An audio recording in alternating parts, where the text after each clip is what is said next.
दांडी यात्रा। दांडी यात्रा के बारे में आप लोगों ने सुना है। To reduce the extra taxes over the salt. Dandi Yatra 78 volunteers के साथ महात्मा गांधी ने उसको जो है स्टार्ट किया। दांडी यात्रा जो शुरू हुई, उस दांडी यात्रा को शुरू होने के बाद उसका ये फेज था कि लगभग सैकड़ों किलोमीटर से ज्यादा लोग की दूरी में लोग उनके पीछे चलते हुए नजर आ रहे थे। इतनी बड़े स्केल में पहली बार जो है किसी यात्रा का शुभारंभ हुआ था, पद यात्रा।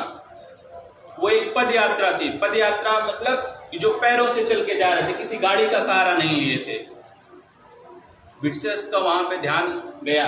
उन्होंने सोचा कि ये तो बड़ा भारी फेल हो जाएगा, हमको तो यहाँ से कुछ कांड होना ही है। उन्होंने क्या किया कि इसका जो है टैक्स हटा लिया साल्ट से। फिर हमारे जितने भी महापुरुष लोग हैं, भगत सिंह शहीद आजम और उनके साथ जितने भी जैसे तमाम लोग थे, सभी लोगों ने एक एक करके अपने अपने जगहों पे अपने खून की आहुति दी। किसी को फांसी पे चढ़ाया गया, किसी के पूरे घर को गोली से उड़ा दिया गया। तो ये इतनी आसानियों से नहीं मिला है, ये साल 2 साल में नहीं मिला है, इसको मिलने में सैकड़ों साल लग गए हैं। इसकी इंपॉर्टेंस को हमें समझना होगा। इसकी इंपॉर्टेंस को समझने के लिए बस आप इतना ही कर लो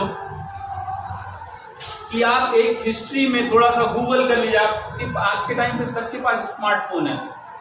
इसकी इंपॉर्टेंस समझने के लिए थोड़ा सा बैक में जाने के लिए आप गूगल का सहारा लीजिएगा। एक प्लेटफॉर्म मिल जाएगा, आपको इजिली पहुंच जाओगे। तो आपको पता चलेगा कि ये इजिली मिला है कि नहीं मिला है। आप इंडिया गेट पे जाओगे, इंडिया गेट पे हमारे देश के जितने भी लोगों ने इस आजादी को पाने के लिए अपने प्राणों की आहुति दी है, सभी लोगों का मेमोरियल पे नाम लिखा हुआ है। अभी आज एक अलग वार ऑफ मेमोरियल सेंटर में बना दिया गया है, लेकिन पहले इंडिया गेट पे लिखा आज भी वो है।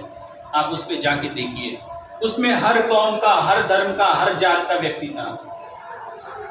हिंदुस्तान को किसी एक ने आजाद नहीं कराया, हिंदुस्तान को सभी हिंदुस्तानियों ने मिलकर आजाद कराया।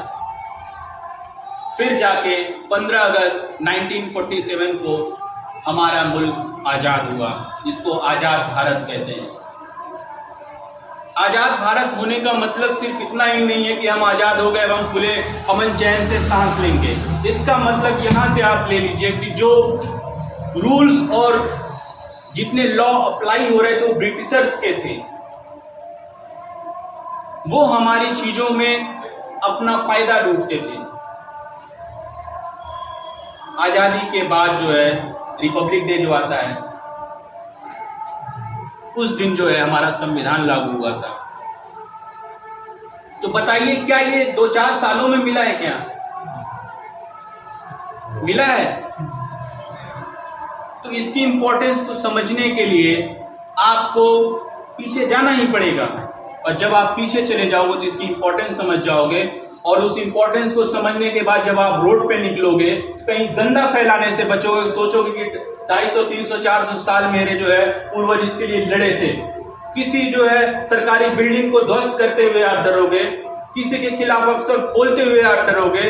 पूर्व में जो बीते हमारे माँ और बहनों के साथ जो अत्याचार हुआ था उसको सोचते हुए जो है आप कहोगे कि सड़क पे हमारी और माँ बहन बेटी जा रही है, इसको हमारा फर्ज है कि इसके घर तक मैं पहुंचा के आऊं। ये हमारा फर्ज होना चाहिए। कौन निभा रहा है इसको? रूल इंपावर करना लोगों का आज ट्रेंड बन गया है। आज के टाइम में लोग प्रॉफिट और लॉस की बात करते हैं। प्रॉफिट और लॉस की बात जब आ रही है तो मैं थोड़ा सा आपको वही बोलूंगा ना, ईस्ट इंडिया कंपनी वो फर्स्ट एक ऐसी कंपनी थी, they are born that online जो ट्रेडिंग आज के टाइम पे चल रही है उसका बेस वहीं से स्टार्ट हुआ। बिकॉज वो ईस्ट इंडिया कंपनी 70,000 यूरो का एक कोलैबोरेशन, एक समूह था पैसों का, जो अलग अलग जो इन्वेस्टर्स से लेके वो आए थे। फर्स्ट टाइम कोई ऐसा इन्वेस्टमेंट करके कोई ऐसी कंपनी को बनाया था। तो आप उसकी इंपॉर्टेंस को समझिए। हमारे देश को ये ऐसे ही नहीं मिल गया है।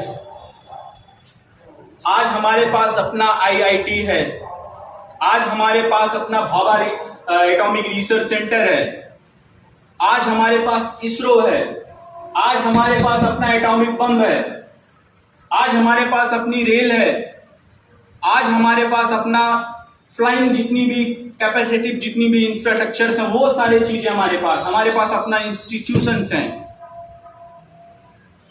इसको समझने के लिए आपको पीछे जाना पड़ेगा। जब आप पीछे जाओगे तो आपको पता लगेगा कि इसकी इंपॉर्टेंस क्या है। ये अगर ये इजीली मिल जाती कोई चीज आसानी से मिल जाती है तो आप उसका जो है इंपॉर्टेंस नहीं समझते हो। उसका इंपॉर्टेंस समझने के लिए आपको पीछे देखना ही पड़ेगा। और हर साल हम 15 अगस्त को सेलिब्रेट करने का दिन है। आज हम सेलिब्रेट करते हैं, आज हम खुशी मनाते हैं। उन काले कानूनों की बेड़ियों को हमारे पूर्वजों ने तोड़ा था। अंग्रेजों की गुलामी के जितने भी दस्तावेज उन्हें फाड़ दिए गए थे। हमारा देश आजाद हो गया, हम आजाद हो गए। जिस तरह वो रूल करते हैं अपने देश में, हम भी अपना रूल अपना लॉ बनाएंगे। हमारे पास भी अपनी आर्मी होगी, हमारे पास भी अपना पुलिस फोर्स होगा, हमारे पास जो है अपना नेशनल हेल्थ सेंटर होगा जिसके तहत तमाम सेक्टर्स के हेल्प किए जाएंगे, चाहे वो एजुकेशन का फील्ड हो, चाहे वो हेल्थ का सेक्टर हो, चाहे वो आप जो डेवलपमेंट और तमाम रिसर्च का सेंटर हो। आज है ना हमारे पास। लेकिन कुछ ऐसे लोग हैं बैठे हुए हैं, बचपन से आज तक मैं कहूँ मेरी जो भी जिंदगी है इन्हीं के मतलब बताए हुए रास्ते पे चलता हूँ और यही मेरे टीचर भी है। तो बेटा देखिए, आप लोग बहुत ज़्यादा समझदार भी हैं और समझदारी भी बरतना चाहिए। किसी शायर ने कहा था कि ये दौरे अकीब है, संभल संभल के कदम रखना, लोग सीने से लगा के कलेजा निकाल लेते हैं। जो दौर है ना, यहाँ पे ऐसे लोग छुपे हुए हैं जो आपको अपने करीब ला करके कलेजा सच में निकाल लेते हैं। कलेजा तो कोई हाथ डाल के निकाल नहीं सकता, लेकिन कल्पना तो कर सकते हैं हर कोई। फिलहाल आप लोग का टाइम है, आप लोग बोलेंगे। मैं एक शेर और कहूँगा, थका हारा परिंदा जब शाम में अपने घर को लौटता है, फले फूले दरख्तों को लचक जाना जरूरी है। और मेरे बड़े भाई हैं, बचपन से मुझको पढ़ाए भी हैं और आज भी मैं इनके बातों पे अमल भी करता हूँ। इनके लिए एक शेर मैं कहूँगा, धूल हालात को हर बार चटाई मैंने, मेरे बड़े भाई के लिए बोल रहा हूँ, धूल हालात को हर बार चटाई मैंने, मैं मुकद्दर तो नहीं रखता जिगर रखता हूँ, मैं मुकद्दर तो नहीं रखता जिगर रखता हूँ। दो शब्द तसल्ली के नहीं मिलते इस शहर में, लोग दिल में भी दिमाग लिए फिरते हैं। और किसी साहब ने कहा है, देखिए ना तेज कितनी उम्र की रफ्तार है, भाई के लिए है, देखिए ना तेज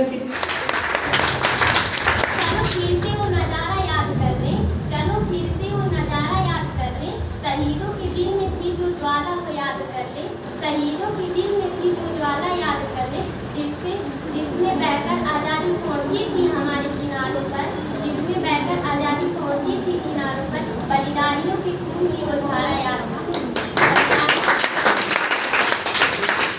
दे सलामी इस तिरंगे को जिससे तेरी शान है, दे सलामी इस तिरंगे को जिससे तेरी शान है, सर हमेशा ऊंचा रखना इसका जब तक दिल में जान है। टिम टिम करते तारे, ताली कोई नहीं बजा रहा, सो समय में आए हो क्या सारे? ऊब बहती है अमन की गंगा बहने दो, ऊब बहती है अमन की गंगा बहने दो, मत फैलाओ देश में दंगा रहने दो, मत फैलाओ देश में दंगा रहने दो। और लाल हरे रंग में ना बांटो हमें, लाल हरे रंग में ना बांटो हमें, मेरे भी छत पर एक तिरंगा रहने दो।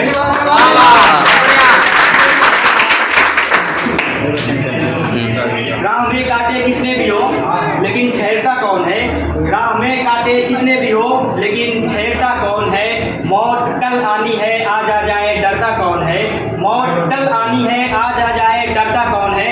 माना कि तेरे लश्कर के मुकाबिल मैं अकेला हूँ मगर, माना कि तेरे लश्कर के मुकाबिल मैं अकेला हूँ मगर, फैसला मैदान में होगा कि मरता कौन। दुनिया को सुनाई दे उसे कहते हैं खामोशी, जो दुनिया को सुनाई दे उसे कहते हैं खामोशी, और जो आंखों में दिखाई दे उसे कहते हैं तूफान। जो दुनिया को सुनाई दे उसे कहते हैं खामोशी, जो आंखों में दिखाई दे उसे तूफान कहते हैं। और मेरे अंदर से सब एक एक करके हो गया खत्म, मेरे अंदर से सब एक एक करके हो गया खत्म, मगर बाकी वो है जिसे ईमान कहते हैं। गिरा के हाइल हैं रास्ते को हटाकर दम लेंगे, वो संगे गिरा के हाइल हैं रास्ते से हटाकर दम लेंगे। हम राहे वफा के रहरू हैं मंजिल पे ही जाकर दम लेंगे, हम राहे वफा के रहरू हैं मंजिल पे ही जाकर दम लेंगे। ये बात आया है दुनिया पर हम फूल भी हैं, ये बात आया है दुनिया पर हम फूल भी है तलवार भी है, ये बात आया है दुनिया पर हम फूल भी है तलवार भी हैं। ये बज़्म महकाएंगे या खून में नहा कर दम लेंगे, ये बज़्म महकाएंगे या खून में नहा कर दम लेंगे। अरबाब हुकूमत से कह दो ये अज़्म किया है हम सब ने, अरबाब हुकूमत से कह दो ये अज़्म किया है हम सब ने। जो हक़ के मुकाबिल आएगा हम उसको मिटा कर दम लेंगे, जो हक़ के मुकाबिल आएगा हम उसको मिटा कर दम। जो इसके असली हकदार हैं, मिट्टी की हर एक परत उन्हीं की कर्जदार है। आएंगे बस्ती का पता जंगल बताएंगे, और दानिश्वरों को रास्ता पागल बताएंगे, और दानिश्वरों को रास्ता पागल बताएंगे। और कह दो मेरे बच्चों जमाने वालों से कि मैले लिबास को देख कर तुम मेरे यूं ही ना सुनाओ फैसले, मैले लिबास को देख कर मेरे तुम यूं ही ना सुनाओ फैसले। मैं कौन सा दरख्त हूँ ये मेरे फल ही बताएंगे। पीते हो शराबी? हाँ हाँ। टिप टिप करते तारे